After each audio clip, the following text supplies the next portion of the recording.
तो अभी जो नई नई बात चली है, जैसे कि इसमें जो धीरेन के शास्त्री हैं, उन्होंने हिंदू धर्म में जो अदर कास्ट के लोग हैं उनके लिए भी मैरिजेस को इजी कर दिया है। तो एक बात मैं बता देता हूँ, जैसे कि जो शूद्र हैं उनको मैंने तो कभी नीचे नहीं समझा अभी तक, पर मेरे को घर में यही बताया गया, अभी तक मेरे को यही बताया जाता है कि भाई वो शूद्र जो है वो नीचे ही होते हैं।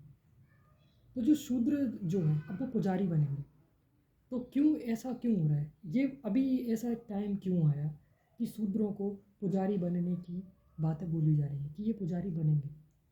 इसके पीछे एक कारण ये भी है कि मनी ओरिएंटेशन चेंज हो रही है, क्योंकि आजकल जो रिजर्वेशन है वो न- शूद्र हैं उनके फेवर में जा रहा है। इस वजह से धर्म ने उनको अपनी तरफ खींच लिया, धर्म ने अपनी तरफ खींच लिया, क्योंकि जहाँ पर मनी होगा वहीं पर ही धर्म होगा। ये इस तरीके की बातें बोली जाती है कि धर्म जो है वो पैसे के हिसाब से नहीं चलता, जबकि ऐसा कुछ भी नहीं है। ज़्यादातर चीज़ें पैसे के अकॉर्डिंग ही चलती हैं। दूसरी बात ये आती है, और भी कई सारे फैक्टर होते हैं, पैसा अकेला फैक्टर नहीं है। ह्यूमन रिसोर्स, तुम्हारी एबिलिटीज़, किसी भी की अपीयरेंस, किसी की भी हेल्थ, ये भी मैटर करती है। उसका सोशल सर्कल, कई सारी चीज़ें मैटर करती हैं जो कि कोई भी इंसान है जो तुमसे ले सकता है या फिर अपनी लाइफ में वैल्यू एडिशन कर सकता है और अपने सर्वाइवल को ईजी बना सकता है। वहीं पर ही अब, क्योंकि मैं तो इससे इफ़ेक्ट हो रहा हूँ इसलिए मैंने इस तरीके की बातें बोली हैं, तो मेरे को थोड़ा सा बुरा लगा इस चीज़ में कि अब वो आएंगे तो उनको एक बात ये वाली बात बोली जाएगी कि कथा, जैसे कि मैंने खुद ने कथा सुनना बहुत, मैं कथा सुनता ही नहीं हूँ क्योंकि मेरी कोई वैल्यू एडिशन होती ही नहीं है उस चीज़ से। जबकि मैं इस फेज़ में हूँ, जबकि ये वाली बात लगातार बोली जाती है कि कथा सुनोगे तो मोक्ष मिलेगा, जबकि ऐसा कुछ भी नहीं है। कथा सुनने से, मैंने तो कथा सुनना बंद कर दिया अभी, मैंने तो मंदिर जाना बंद कर दिया, ना मैं मरा ना मेरे को कुछ हुआ। वो एक केवल और केवल एक ग्रुप है जो कि एक एक और आया जो कि तुम्हारे पास आएगा, और जो कि इसका ज़्यादातर फ़ायदा कौन उठाएंगे, वो लोग उठाएंगे जो जिनके पास पैसे हैं, वो ज़्यादा उठाएंगे। क्योंकि मैं खुद देख रहा हूँ ये वाली बात को कि वो नीचे के तबके के लोगों को एक्सप्लॉइट करने के लिए ये सब चीज़ें करी जाती हैं।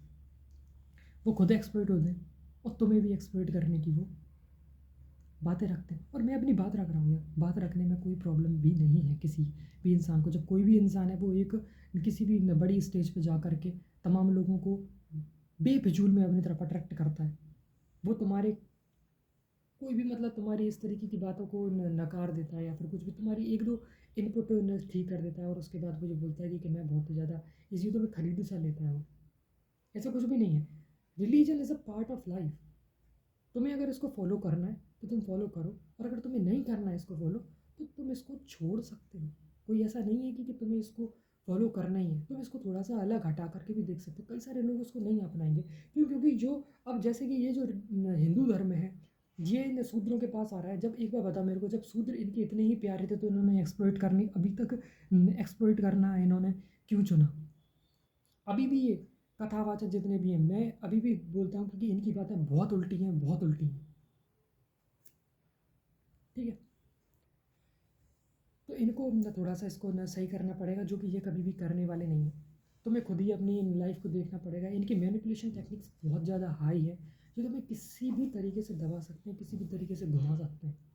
और इनको छोड़ देना, ये एक फ्लिश है, ये ग्रुप ऑफ फ्लिश पीपल है जो कि लगातार तुम्हारी तरफ आएगा, तुम्हें बर्बाद करने के लिए आएगा जी, आबाद करने के लिए नहीं आएगा।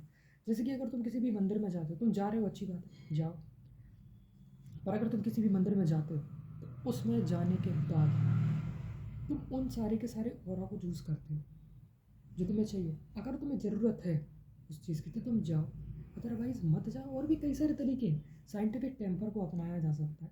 ऐसा कुछ भी नहीं, क्योंकि हो सकता है कि भाई कि तुम्हारे वो धर्म को मानने की वजह से तुम्हारे ज़िंदगी में दिक्कतें आ रही हैं, कोई तुम्हें बचाने के लिए नहीं आएगा। और ऐसा पहले भी कई बार लोगों ने बोल दिया है, पर लोग बाग इसको मानते ही नहीं। जैसे ओशो ने भी बहुत पहले ये वाली बात बोली थी। ओशो की कई सारी बातें थोड़ी सी वैसी भी हैं जो कि कई लोग उसको एक्सेप्ट नहीं करेंगे। पर मैं ये कहता हूँ कि वो जैसे भी हों, पर इससे इनकी बातें सच हो जाती हैं, इसका कोई मतलब नहीं है। जैसे कि वो कोई अर्निंग नहीं करेगा, जैसे कि वो इंसान जो है, जो कि धर्म पे चलेगा या जो पुजारी बनेगा, वो कोई अर्निंग नहीं करेगा। अर्निंग तुम ही करोगे, और तुम अपनी इश्यूज़ को किस तरीके से सॉर्ट आउट करोगे ये तुम्हें देखना पड़ेगा। वो तुम्हें सिंगल मैरिज में टिकाने की कोशिश करेंगे, यही उनका एम है। That's it. आगे नेक्स्ट वीडियो में।